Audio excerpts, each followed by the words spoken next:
crime, violence, and trauma is something that affects every corner of Illinois.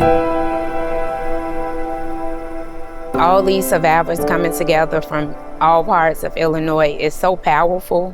It makes you feel like you're not alone, because sometimes when you experience these traumas, you think it's only happened to you.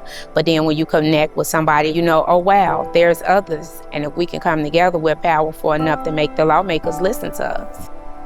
When you bring it to the Capitol, being heard by the people that you elect and being seen by them, you realize you don't want what happened to you to happen to anybody else. This candle I'm lighting for my sister who was a victim of gun violence, Jeanette Johnson Lane, I love you. My nephew Dorian, who's a victim of gun violence, I forever scream your name. And I just lost someone Saturday morning. His name is Amir Mosley, and he was 21 years old. In 2002, I lost my first son, Reginald Ottman, to gun violence. Actually, he was killed in my home.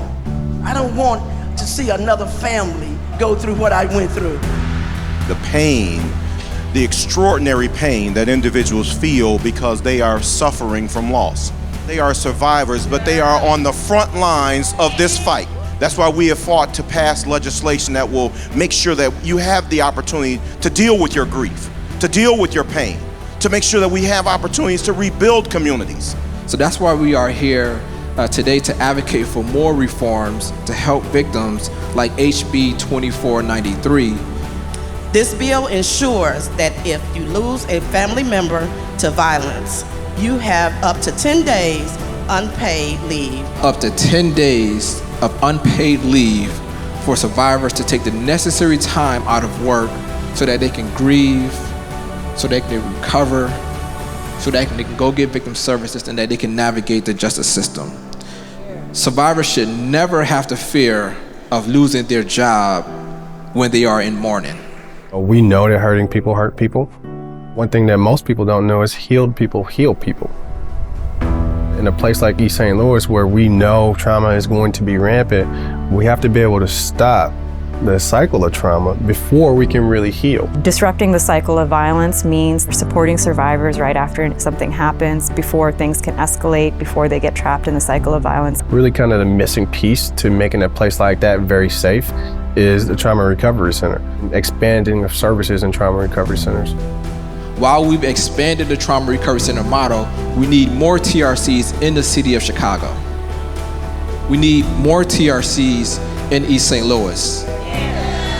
We need more TRCs in Rockford and Springfield and communities across the state to help our families heal and recover from violence. When a person has come out of a violent crime and have been victimized by something, they need to have those resources available, ready. We know what safety looks like. What we don't need is a combination of finger pointing, blame, and scare tactics. We need love, investment, and support. Keeping people safe, supporting people to be safe, creating neighborhoods that allow for wellness. That is what we should be doing at the end of the day. And if we are not doing that as government actors, as elected officials, we're not doing the fundamentals. Elected officials have to step in and ask the questions and listen and figure out, what did we do wrong and what must we urgently do differently?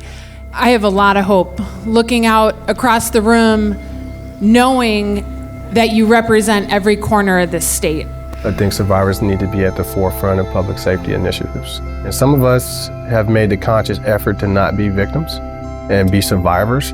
When you get into that space of being a survivor, you know, most times people feel like it's time to turn my pain to power. I'm not what happened to me. I'm not. I'm greater than that. I'm all the work in the community and the world that I do apart from that. You are a survivor, that no matter what you have gone through, you're gonna make it through this.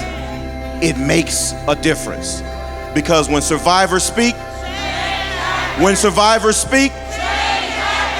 let's go to work, everybody.